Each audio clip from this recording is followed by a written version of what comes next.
sangre, sudor, cabello, uñas. No, no se trata de una historia de terror. Al contrario, se trata de lo mejor que le puede pasar a tu salud.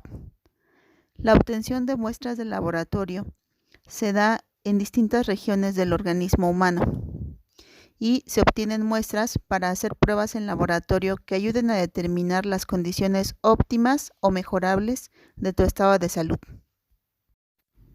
Las muestras de laboratorio obtenidas son las eliminadas de forma natural por el organismo, o las muestras de fácil obtención o muestras internas. Entre las muestras obtenidas de forma natural por el organismo se encuentran el semen, el esputo, las heces, la orina, la saliva, los fluidos orales y el sudor. Entre las muestras de fácil obtención se encuentran las secreciones y tejidos del sistema reproductivo femenino y del sistema reproductivo masculino, las secreciones y fluidos de nariz y garganta, las muestras de heridas abiertas, así como muestras de cabello y muestras de uñas. Las muestras internas solo pueden obtenerse atravesando las capas protectoras de nuestro cuerpo, por ejemplo la piel. Las muestras de sangre se obtienen con procedimientos mínimamente invasivos realizados por personal sanitario especialmente entrenado. La obtención de muestras de tejido es un proceso más complejo y puede requerir anestesia local. Debido a la naturaleza de estas técnicas, pueden ser dolorosas. Conocer lo que implica el procedimiento puede ayudar a aliviar la ansiedad que generen estas pruebas cuando tienen que ser sometidos los pacientes a las mismas. Ejemplos de estas muestras internas son la sangre, la biopsia de tejido, el líquido cefalorraquídeo, otros fluidos corporales, la médula ósea y el líquido amniótico. En este último inciso, otros líquidos corporales pueden ser el líquido sinovial, el líquido peritoneal, el líquido pleural y el pericárdico, que se recogen a través de procedimientos similares a los que se utilizan para el líquido cefalorraquídeo, en los que se requiere aspiración de una muestra del fluido a través de una aguja y colocar en un contenedor. Suelen ser complicados y requieren algún tipo de preparación en el paciente, el uso de anestésico local y un periodo de reposo después de la obtención de la muestra. Todo esto, así como las partes del organismo humano de hombre y mujer de donde se recolectan las muestras, va a ser analizado en este presente video.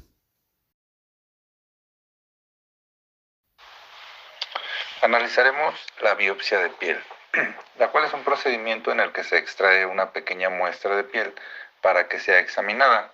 Esta será examinada a través de un microscopio y se utilizará para detectar cáncer en la piel, infecciones en la piel o enfermedades en la piel, tal como la psoriasis. Existen tres maneras principales para realizar una biopsia de piel. La primera es la biopsia con sacabocados, la cual es una herramienta circular especial que se utiliza para la toma de muestra, en la cual el médico lo coloca sobre la piel y lo gira para extraer la pequeña muestra. Debe de tener especial cuidado, ya que si se pasa, podría necesitar el paciente 1 o 2 puntos para cubrir el lugar de la biopsia. Y una vez terminado la biopsia, si se realizó de manera correcta, se aplica presión en la región hasta que la sangre se detenga y se cubre con un apósito y vendaje estéril. La segunda forma es la biopsia exfoliativa, en la cual se toma una muestra con una hoja de afeitar, en la cual con la hoja de afeitar o el bisturí se toma la muestra de una capa superior de la piel y de igual manera se aplica presión en la región hasta detener el sangrado. A veces también se puede aplicar medicamento para mitigar el dolor y parar el sangrado. Tenemos la biopsia excisional, en donde se toma la muestra con un cuchillo pequeño, que es el bisturí, en el cual se abre la capa superior y se extrae una muestra, y al igual que en las anteriores se aplica presión en la región para detener el sangrado y medicamento para evitar el dolor y el sangrado. El tipo y tamaño de la muestra en la biopsia dependerá del lugar y del tamaño de la anormalidad que se observe en la piel. Estas se conocen como lesiones cutáneas. En la mayoría de las biopsias son realizadas dentro de un consultorio médico y no es necesaria una intervención hospitalaria. ¿Esta para qué es usada? Bueno, se utiliza para diagnosticar enfermedades y afecciones cutáneas, como pueden ser enfermedades de la piel, tal como la psoriasis y el eczema, infecciones bacterianas o micóticas en la piel, cáncer en la piel. En este caso se utiliza en las biopsias en lunares u otro crecimiento sospechoso para determinar si es canceroso o no. Sabemos que en Norteamérica el cáncer de piel es el cáncer más común y el cáncer de piel son las células basales y el de las células escamosas, el más común. Estos cánceres rara vez se diseminan a otras partes del cuerpo y por lo general son curables y tratables. Un tercer tipo de cáncer de piel es el melanoma. El melanoma es menos común que los anteriores, pero también es peligroso porque es probable que este sí se disemine en todo el cuerpo. La biopsia de piel nos ayuda a que el diagnóstico pueda realizarse dentro de las primeras etapas cuando aún es posible tratarla. ¿En qué casos realizar una biopsia de piel? Bueno, cuando hay un sarpullido persistente, cuando la piel es escamosa o áspera, o cuando existen heridas abiertas o lunares extraños y que tengan una forma, color y tamaño irregulares. Cultivo de las secreciones de heridas. Este cultivo es un análisis que permite detectar gérmenes, bacterias, hongos o virus en una herida abierta o en un absceso. A veces las caídas, mordeduras, quemaduras o cirugías dejan heridas abiertas y estas heridas se pueden infectar con gérmenes. Esto puede provocar dolor, hinchazón y enrojecimiento alrededor de la herida, además de la acumulación y secreción de lo que conocemos vulgarmente como pus, que es un líquido amarillento y de un olor muy desagradable en la herida. En el caso de abscesos bajo la piel, la muestra de secreciones se obtiene punzando la piel con una lanceta. En los cultivos de las secreciones de las heridas permiten saber qué tipo de germen está provocando la infección y ayudan a determinar cuál es el tratamiento más adecuado. ¿Esto por qué se realiza? Bueno, se realiza porque el paciente puede presentar dolor, hinchazón, calor, enrojecimiento o algún otro tipo de síntoma alrededor de la herida, porque existe una secreción de un líquido de olor desagradable, porque presenta fiebre, por sensación de malestar general en el cuerpo y en este caso si la infección se ha diseminado o si lleva bastante tiempo presente. Para este tipo de análisis no es necesario hacer nada especial, únicamente informar al médico si se está tomando de algún antibiótico en fechas recientes, lo cual pudiera modificar los resultados. Aquel que realice el cultivo debe de limpiar la superficie de la herida y rodearla con solución estéril, así como solución salina. Como procedimiento tenemos varios métodos. El más común es presionar la punta de un hisopo estéril contra la herida y girarlo suavemente para recoger la muestra. También hay otro método que consiste en retirar la pus o el líquido de la herida con una jeringa y una aguja pequeña, a lo que denominamos como aspiración con jeringa. A veces es necesario cortar la piel sobre el absceso para llegar hasta la pus que se encuentra en el interior. Este método se denomina incisión y drenaje y el corte suele ser pequeño. La muestra para el cultivo se coloca en el recipiente y se envía al laboratorio, el cual observa durante 2 días para determinar si se ha desarrollado algún germen. Después de cualquiera de estos procedimientos, la herida se limpia y debe de ser vendada. ¿Qué esperamos con esto? Pues si es necesario punzar un absceso o realizar un pequeño corte en la piel, se colocará crema anestésica sobre la piel aproximadamente 30 minutos antes para disminuir el dolor.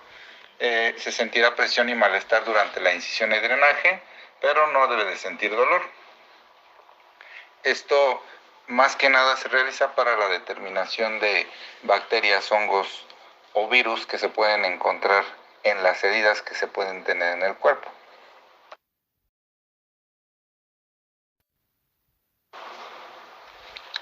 El cultivo de secreción del oído es un examen de laboratorio que nos sirve para detectar bacterias que causan infección. La muestra que se toma para este examen puede ser líquido, pus, cera o sangre del oído.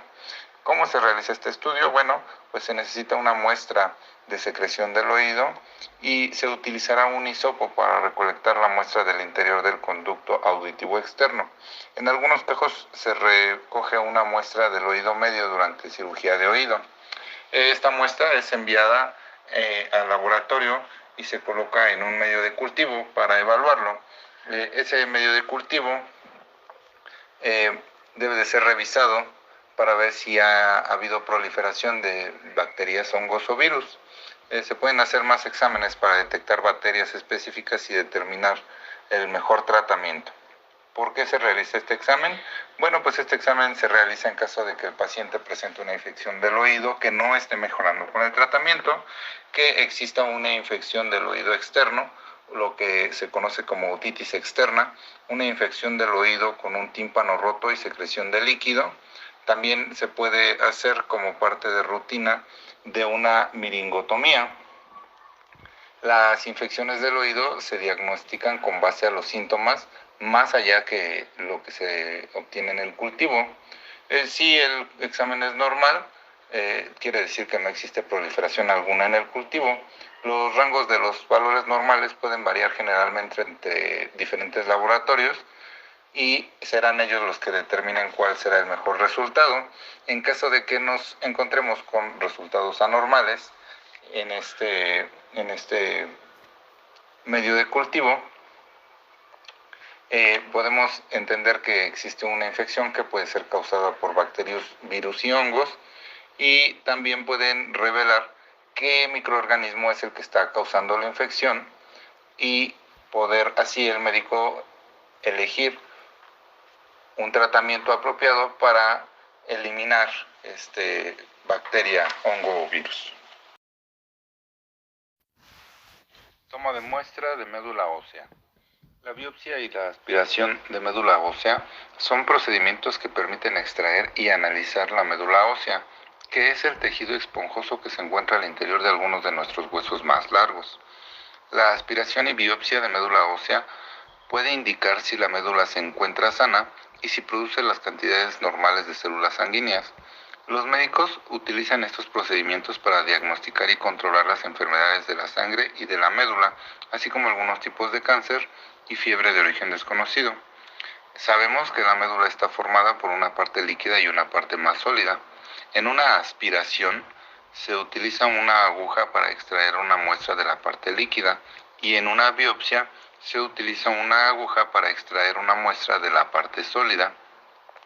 La aspiración de médula ósea se puede realizar sola, pero normalmente se combina con una biopsia y juntos estos procedimientos pueden denominarse estudio de médula ósea.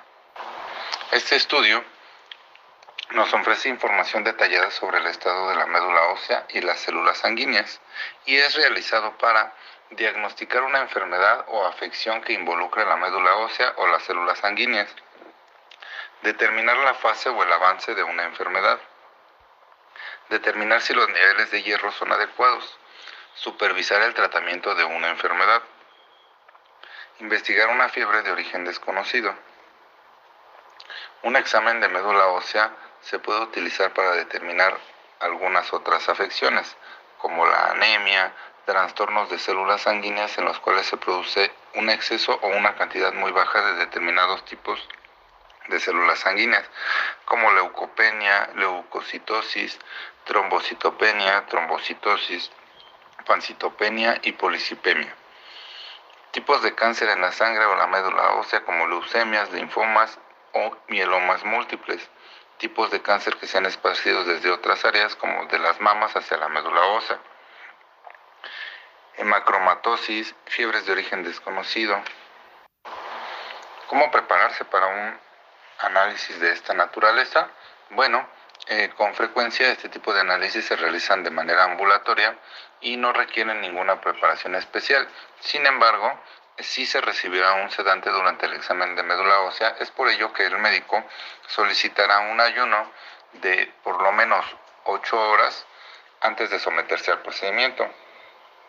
También será necesario de la ayuda de otra persona para llevarse a casa. Es necesario indicarle al médico si se está tomando algún medicamento o suplemento y también indicarle al médico si se siente nerviosa la persona. Este análisis es realizado en un hospital, una clínica o un consultorio médico y debe de ser realizado por un médico especializado en trastornos de la sangre como un hematólogo o en el cáncer, que es un oncólogo. Previo al procedimiento se verificará la presión arterial, la frecuencia cardíaca y algún tipo de anestesia para que el paciente esté más cómodo. Se puede aplicar anestesia local solo para adormecer el área donde se insertará la aguja. En este caso puede causar un dolor punzante breve. Es por ello que muchas personas eligen recibir sedación total para un alivio adicional al dolor. En caso de que el dolor provoque ansiedad, se le puede administrar al paciente un medicamento intravenoso para que esté completa o parcialmente sedado durante este examen. El especialista marcará y limpiará el sitio donde se insertará la aguja para la biopsia con un antiséptico.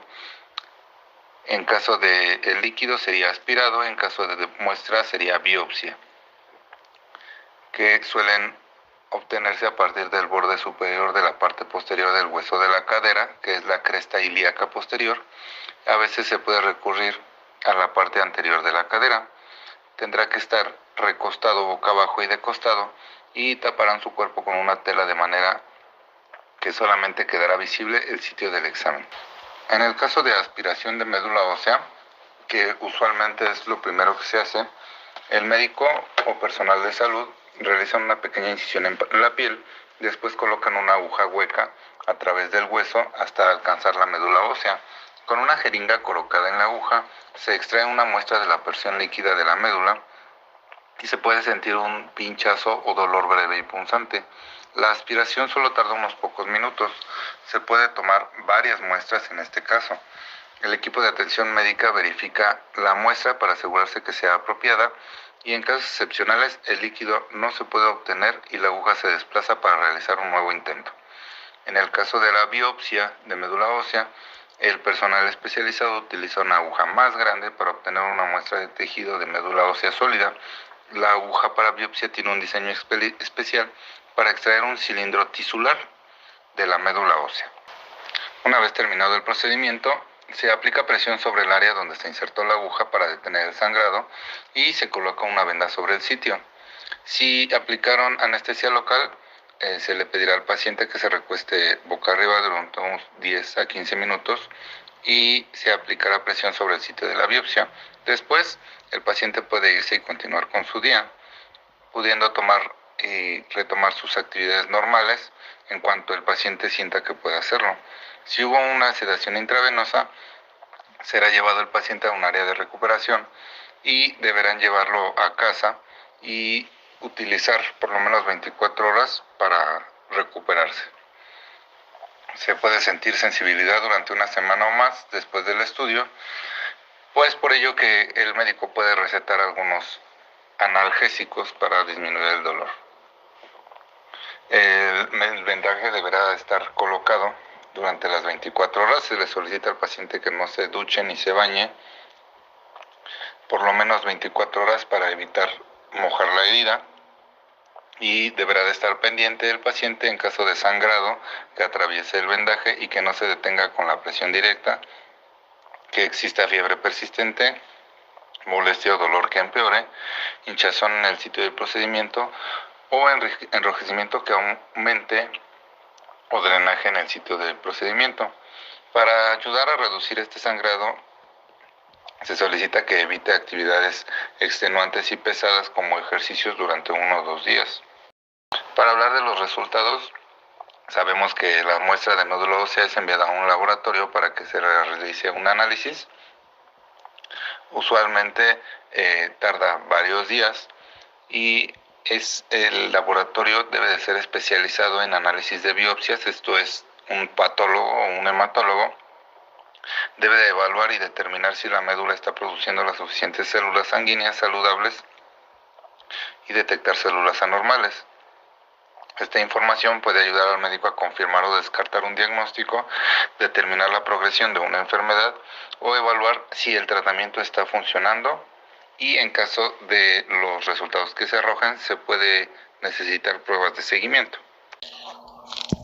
Líquido cefalorraquídeo.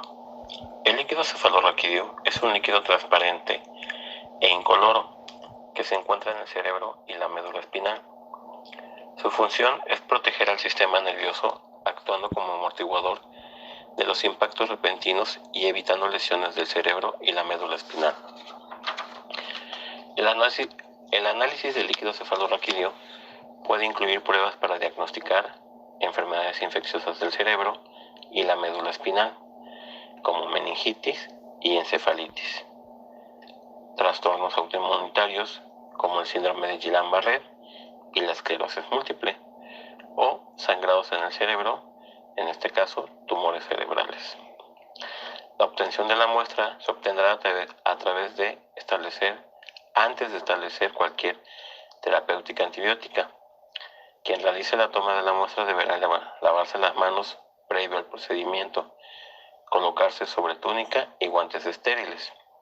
Se localiza la zona elegida para la punción lumbar mediante palpación de los espacios intervertebrales. Una vez colocado el paciente en la posición adecuada, se desinfectará con alcohol al 70%, una zona de uso de 10 centímetros de diámetro en el área elegida. La aplicación del desinfectante se hace de forma concéntrica del centro a la periferia. Se coloca campo estéril y se repite la operación con yodo povidona que se deja secar durante 1 minuto. Se realiza la punción entre los espacios intervertebrales L3 y L4, o L4 y L5, o L5 y S1, siguiendo las normas de la más estrictas asepsia. Al llegar al espacio subaracnoideo, retirar el estilete y dejar salir libremente el líquido cefalorraquídeo, que se acogerá en 3 tubos, sin conservantes, con tapón de rosca. El primer tubo es el que debe enviarse para el estudio bioquímico, el segundo para el estudio microbiológico y el tercero para la investigación de células. Este puede ser el más transparente, aunque la punción haya sido traumática. No obstante, el tubo más turbio se enviará a microbiología. El volumen mínimo para este estudio rutinario es suficiente 1 mililitro, aunque es preferible disponer de volúmenes superiores. Para hongos o micobacterias se necesitan al menos 2 milímetros adicionales, más por cada uno de los estudios, siendo deseable llegar a los 10 mililitros. Para estudios de virus se necesita por lo menos 1 mililitro más. El transporte debe enviarse inmediatamente al laboratorio, pues algunos de los agentes etiológicos como S. pneumoniae pueden lisarse rápidamente a partir de 1 hora tras su recogida. Si no es posible, se mantendrá en estufa a 35 o 37 grados centígrados y una parte se incubará en un frasco de hemocultivo que se mantendrá en idénticas condiciones hasta su procesamiento en el laboratorio. Si no se dispone de estufa, se mantendrá a temperatura ambiente. Nunca deberá refrigerarse, pues se puede afectar la vialidad de N, meningitis y H. influenzae. En el líquido cefalorraquídeo no se estudian rutinariamente anaerobios. En caso de solicitar esta investigación, se enviará en un medio de transporte de líquidos para su estudio de anaerobios o en un frasco de hemocultivos anaerobios. Las muestras para los estudios del virus se enviarán en hielo. Si el envío se retrasa más de 24 horas, se deberá de conservar a menos 70 grados centígrados. Líquido de diálisis peritoneal. Los pacientes tratados con diálisis peritoneal están expuestos a una posible infección de la cavidad peritoneal. debido a la comunicación no natural de la misma con el exterior a través del catéter peritoneal y por la introducción reiterativa de las soluciones de diálisis. La morbilidad de la peritonitis puede ser grave y de hecho estos pacientes están expuestos a un mayor riesgo de muerte, sobre todo aquellos que tienen episodios frecuentes y peritonitis severas de evolución tórpida. El desarrollo de las infecciones peritoneal se produce por la llegada de las bacterias a la cavidad peritoneal, siguiendo las rutas intraluminal, pericatéter, transmural o hematogénea. Hay una serie de factores de riesgo de peritonitis que están relacionados principalmente con los sistemas de conexión, con la infección del túnel y del orificio de salida del catéter y con los portadores nasales de S. aureus. La muestra de líquido de diálisis peritoneal debe ser de la propia bolsa del paciente que lo contiene. La bolsa se enviará de inmediato al laboratorio para su procesamiento o se conservará en refrigeración hasta 12 horas. Una vez que tenemos la bolsa, se debe realizar el examen microscópico directo de la muestra, esto a través de la tinción de Gram y otras tinciones. El cultivo de identificación de las bacterias aerobias, facultativas y anaerobias y hongos. Asimismo, se debe realizar el estudio de sensibilidad de los aerobios y facultativos clínicamente significativos, aislados y excepcionalmente de los anaerobios y levaduras. La caída de pelo tiene una etiología multifactorial, es decir, puede deberse a muchas causas y abarca desde factores genéticos y hormonales hasta elementos como el estrés.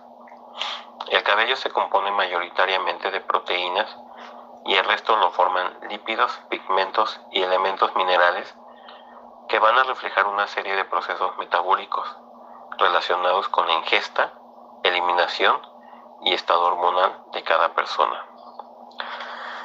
La onicomicosis puede ser causada por dermatofitos y por Candida sp.